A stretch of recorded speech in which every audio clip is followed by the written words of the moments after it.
앞에 본문에서는 회개하지 않았던 유대인들에 대한 예수님의 책망이 기록되어 있습니다. 오늘 본문에는 그러한 유대인들에 대한 예수님의 심판이 나와 있습니다. 신약의 참 성전이 이 땅에 오셨습니다. 바로 예수님이죠. 그런데 참 성전이신 예수님께서 이 땅에 오셨는데 구약의 그림자 성전이 아직도 남아 있습니다. 새 언약의 주인이신 예수님께서 이 땅에 계신 동안 옛 언약의 상징들도 함께 공존했습니다. 구약과 신약이 함께 있었던 것이죠. 구약의 대표적인 상징물이 대표적으로 성전입니다. 예루살렘 성전은 구약의 중심이라고 볼 수도 있습니다. 그렇지만 참 성전인 예수님께서 오신 그때에는 구약의 그림자 성전은 사라져야 했습니다. 그래서 예수님께서는 성전을 바라보시고 돌 하나도 돌 위에 남지 않고 다 무너뜨려질 것이다 라고 말씀하셨습니다. 제자들은 이 말씀에 대해서 매우 궁금해했습니다. 왜냐하면 성전은 그 당시에 우주 그 자체였기 때문입니다. 그래서 예수님께 가만히 다가와서 감람산에서 조용히 물었습니다. 이런 일이 언제 있겠습니까? 그리고 이런 일이 있을 때 어떤 징조가 있겠습니까?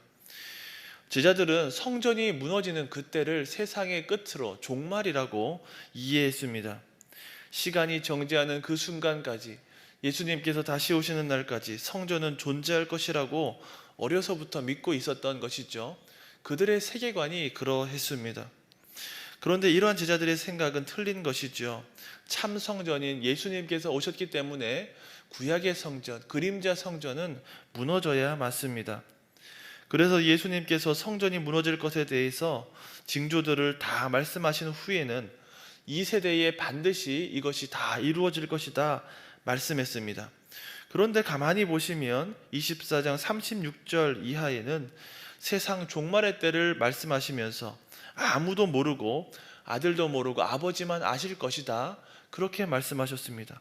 반드시 이 세대에 이루어질 것을 말씀하신 후에 주님의 오심은 아무도 모르실 것이다. 정리하면 제자들은 성전의 무너짐과 세상의 종말, 마지막 때를 동일시해서 같은 날로 생각하고 질문했지만 예수님께서는 그 두 시점을 분리해서 대답한 것입니다. 성전이 무너지게 될 때 세상에는 여러 가지 일들이 일어나게 될 것이고 그것은 이 세대 가운데 반드시 일어날 것이다. 그리고 재림과 세상의 끝에 대해서는 모른다. 그 시점은 모른다. 그런 말씀입니다. 읽지 않았지만 24장 38절 39절에 이렇게 나와 있습니다. 홍수 전에 노아가 방주에 들어가던 날까지 사람들이 먹고 마시고 장가들고 시집가고 있으면서 홍수가 나서 그들을 다 멸하기까지 깨닫지 못하였으니 인자의 임함도 이와 같으리라. 성전이 무너질 때 일어날 징조가 있고 또 예수님의 말씀처럼 예수님이 다시 오실 때에 그러한 날은 알지 못하는 것입니다. 종말의 때는 알 수 없기 때문에 깨어 있어야 한다, 그렇게 말씀하셨습니다. 마태복음 24장을 우리가 소위 종말장이라고 합니다. 마가복음 13장 또 누가복음 21장도 또 병행 본문입니다. 동일한 사건을 기록했습니다. 그런데 듣고 있는 청자마다 조금씩 이 강조점을 달리 했습니다. 청자들이 누구냐? 마태복음이라면 유대인들이겠죠. 마가복음이라고 하면 로마인들이 됩니다. 누가복음은 이방인들에 대해서 이 성전이 무너질 것을 각각 조금씩 달리하여서 설명을 했습니다. 예수님께서는 성전 파괴 직전에 일어날 상황에 대해서 자세하게 말씀해 두었습니다. 성전 파괴의 초기 경보가 되어서 도망갈 수 있도록 그렇게 했습니다. 유대인 역사가 요세푸스, 타키투스, 수에토니우스 이런 사람들이 본문에 나와 있는 거짓 그리스도, 전쟁의 소문, 기근, 질병, 재난, 지진, 제자들에 대한 박해에 대해서 기록하고 있습니다. 오늘 본문 6절에서 8절 말씀 함께 읽어보겠습니다. 난리와 난리 소문을 듣겠으나 너희는 삼가 두려워하지 말라. 이런 일이 있어야 하되 아직 끝은 아니니라. 민족이 민족을, 나라가 나라를 대적하여 일어나겠고 곳곳에 기근과 지진이 있으리니 이 모든 것은 재난의 시작이니라. 예수님 당시에 유대 지역이 평안했으면 좋겠지만 그렇지 않았습니다. 전쟁, 소문, 기근, 질병, 지진 그런 것들이 발생했습니다. 그러나 이러한 현상이 임박한 성전 파괴나 세상의 종말을 시사해 주는 것은 아니었습니다. 그래서 두려워하지 말라. 끝은 아니다. 재난의 시작이다. 이렇게 말씀하신 것이죠. 오늘 본문은 우선적으로 성전 파괴에 대한 예수님의 예언입니다. 그런데 종말의 때 이런 일이 있을 것이다 라고 많은 사람들이 오해하기도 합니다. 전쟁, 기아, 천재지변 등을 예수님의 재림과 연관시키는 것이죠. 예를 들면 미얀마에서 지진이 매우 크게 있었습니다. 어렵고 힘든 일이지만, 안타까운 일이지만 이 일로 인해서 예수님께서 곧 오신다, 예수님이 오실 징조다, 이렇게 말하는 것이 어렵습니다. 우리는 예수님이 말씀하신 것처럼 이런 선동에 빠지면 안 됩니다.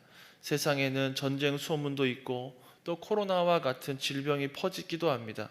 그런데 이러한 일들이 예수님이 곧 오시는 그러한 징조는 아닙니다. 성전의 파괴 전에도 이러한 일들이 있었지만 임박한 징조가 아니었습니다. 단지 재단의 시작이라고 표현했습니다.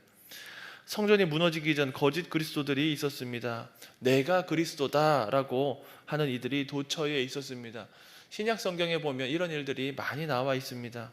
갈라디아서, 골로새서, 디모데후서, 고린도후서, 베드로후서, 요한 일서, 유다서, 이런 데도 거짓 선생들, 거짓 그리스도에 대해서 나와 있습니다. 우리도 이런 거짓 복음, 사이비 복음을 접할 수 있습니다. 현혹되면 안 되죠. 우리나라에 자칭 메시아라고 하는 사람들이 얼마나 많이 있는지 모릅니다. 사람을 현혹하는 일들이 많이 있습니다. 그런데 신기한 것은 이렇게 미혹하는 사람들에게 넘어가는 사람들이 있고, 심지어 어떤 경우에는 많이 있다라는 겁니다. 지금도 이상한 교리를 가진 이단들, 사람들이 넘어가고 또 악한 영들이 역사하고 있습니다. 9절에서 12절 말씀 한번 읽어봅시다. 그때에 사람들이 너희를 환난에 넘겨주겠으며 너희를 죽이리니 너희가 내 이름 때문에 모든 민족에게 미움을 받으리라. 그때에 많은 사람이 실족하게 되어 서로 잡아주고 서로 미워하겠으며 거짓 선지자가 많이 일어나 많은 사람을 미혹하겠으며 불법이 성함으로 많은 사람의 사랑이 식어지리라. 예수님께서는 성전 파괴 전에 있을 고난과 사랑의 식어짐에 대해서 경고했습니다. 많은 사람이 시험에 빠져 서로 잡아주고 서로 미워할 것이다. 불법이 성함으로 많은 사람의 사랑이 식어질 것이다. 이렇게 말씀하셨습니다. 예루살렘 성전 파괴 전에 이런 일들이 있었습니다. 유대 전쟁사에도 이러한 이야기들이 많이 실려 있습니다. 성전 파괴 전에 이러한 현상은 우리에게 어떤 의미가 있을까요? 13절 말씀, 그러나 끝까지 견디는 자는 구원을 얻으리라. 여러 가지 어려움에도 불구하고 견디고 끝까지 버틴다면 구원에 이를 것이다, 약속이 있습니다. 그래서 우리는 어려운 환경에서도 소망을 잃지 말아야 한다는 교훈을 얻게 됩니다.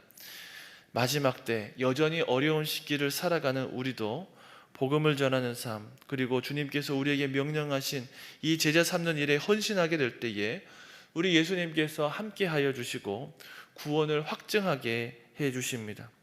마태복음 마지막에도 이 내용이 강조되어 있지 않습니까? 너희는 가서 모든 민족을 제자로 삼아 아버지와 아들과 성령의 이름으로 세례를 베풀고 내가 너희에게 분부한 모든 것을 가르쳐 지키게 하라. 볼지어다 내가 세상 끝날까지 너희와 항상 함께 있으리라. 세상에는 여전히 많은 문제가 있습니다. 항상 그래 왔습니다. 전쟁의 소문이 있고 기아가 있고 재난이 있습니다. 이러한 일들로 인해서 염려로 인해서 천국 확장에 대해서 소극적이고 미진한 모습을 가지면 안 되겠습니다. 우리나라가 휴전 중에 있죠. 위험하고 또 불안한 그런 시기가 길어지고 있습니다.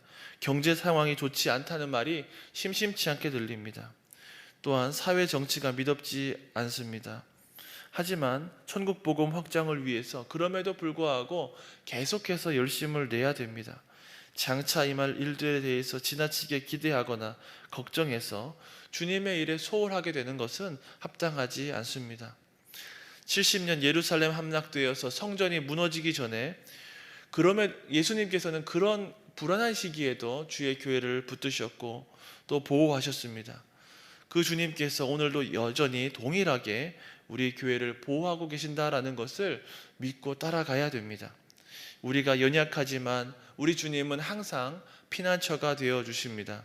주님의 약속을 믿고 의지해야 됩니다. 끝까지 견디는 자는 구원을 받을 것이라고 약속하셨기 때문입니다. 오늘 본문 14절 말씀, 14절 말씀 함께 읽어봅시다.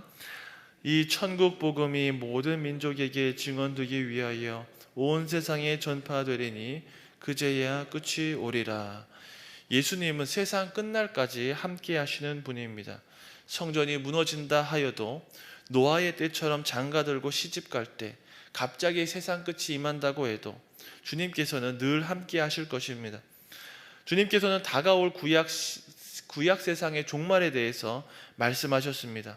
성전 파괴에 대한 내용이죠. 이 종말의 심판이 분명한 것입니다. 그래서 내일부터 살필 비유가 바로 무화과 나무 비유입니다. 무화과 나무 잎이 나는 것을 보면 철이 지나 여름이 온 것을 알게 됩니다. 여름이 오는 것은 막을 수 없고 계절은 바뀌게 됩니다. 멀지 않은 날에 성전 파괴, 예루살렘 성전 파괴가 있을 것을 예언했습니다. 그 일이 분명하게 역사 속에서 성취되었습니다. 놀라운 점은 예수님께서 이 징벌의 날에 예수님께서 임할 것이다 약속하신 것입니다. 깨어있으라 말씀하신 것이 그 까닭이지요. 예수님께서 성전과 함께 이스라엘을 심판하신다 하셨습니다. 또한 마지막 날에 재림주로 또 심판주로 이 땅에 오실 것입니다. 예수님의 재림과 심판은 그처럼 확실한 예언이 되었습니다. 주님 다시 오실 때에 심판이 있을 것입니다. 예수님의 오심과 심판은 생소한 것은 아니지요. 구약 성경에 보아도 삼위 하나님께서 심판주로 땅 위에 임하는 모습들을 종종 우리가 읽어왔습니다. 아담과 하와가 범죄했을 때, 가인이 아벨을 죽였을 때, 바벨탑을 쌓았을 때, 소돔과 고모라가 최후를 맞게 되었을 때 하나님께서는 이 땅에 임해서 심판을 행하셨습니다. 조심해서 깨어있으라 라는 말씀에 대해서는 중의적인 의미가 있습니다. 예루살렘 성전의 심판을 바라보는 이들과 또 마지막 재림을 기다리는 우리에게 그 의미가 다 해당됩니다. 예루살렘 성전이 무너지고 이스라엘이 심판받는 것에 대해서 깨어있어야 하는 것처럼 우리도 마지막 심판에 대해서 여전히 깨어있어야 합니다. 마태복음 24장 종말장은 약속의 실체이신 예수님께서 과거의 모든 모형들과 함께 대적자들을 심판하신다고 계속해서 말씀했습니다. 구약시대의 종말과 심판, 구약의 여호와의 날은 예루살렘 성전 파괴와 깊은 관련이 있습니다. 그래서 기록된 모든 말씀이 이루어지는 징벌의 날이라고도 표현했습니다. 예루살렘 성전으로 대표되는 옛 세상이 끝나고 새 시대가 도래했습니다. 예루살렘 멸망과 예수님의 심판이 우리와 여전히 관계가 있습니다. 그것은 구약의 모든 모형을 버리고 실체이신 예수님을 바르게 믿어야 한다는 것, 그리고 이 구약의 모형들과 함께 이스라엘을 심판하신 주님께서는 마지막 재림주로 오셔서 이 땅에 의로 심판하실 것을 우리가 바라보아야 한다는 점입니다. 우리는 예루살렘 성전이 파괴되었고 이스라엘이 심판받는 것을 보면서 예수님의 재림 때 확실한 심판이 있을 것을 바라보게 됩니다. 함께 하시는 주님을 의지하고 재림 때를 기다리면서 준비하게 됩니다. 복음을 전하며 사는 삶, 주님께서 우리에게 명령하신 제자 삼는 일에 주님께서 함께 해주신다라는 이 약속을 늘 바라봐야겠습니다. 예루살렘이 멸망을 앞두고 있는 것처럼 힘들고 어려운 때에도 낭망하지 마시기를 바랍니다. 이 땅에서 신앙을 가지고 믿음을 가지고 주님 다시 오실 날을 바라보시기를 바랍니다. 예수님 때에도 주 70년 예루살렘이 함락되기 전에도 참 어려웠습니다. 그럼에도 불구하고 교회를 보호하신 우리 주님께서는 오늘도 우리와 동일하게 함께 하시고 또 보호하고 계십니다. 예수님은 우리가 연약하지만 항상 피난처가 되십니다. 이 주님의 약속을 붙드시기를 바랍니다. 끝까지 견디는 사람은 구원을 받을 것이라고 약속해 주셨습니다. 이렇게 다시 오실 주님을 기다리시는 복된 인생 되시기를 주님의 이름으로 축원합니다. 아멘. 기도하겠습니다. 하늘에 계신 우리 아버지, 아버지의 이름을 거룩하게 하시며 아버지의 나라가 오게 하시며 아버지의 뜻이 하늘에서와 같이 땅에서도 이루어지게 하소서. 오늘 우리에게 일용할 양식을 주시고 우리가 우리에게 잘못한 사람을 용서하여 준 것 같이 우리 죄를 용서하여 주시고 우리를 시험에 빠지지 않게 하시고 악에서 구하소서. 나라와 권능과 영광이 영원히 아버지의 것입니다. 아멘.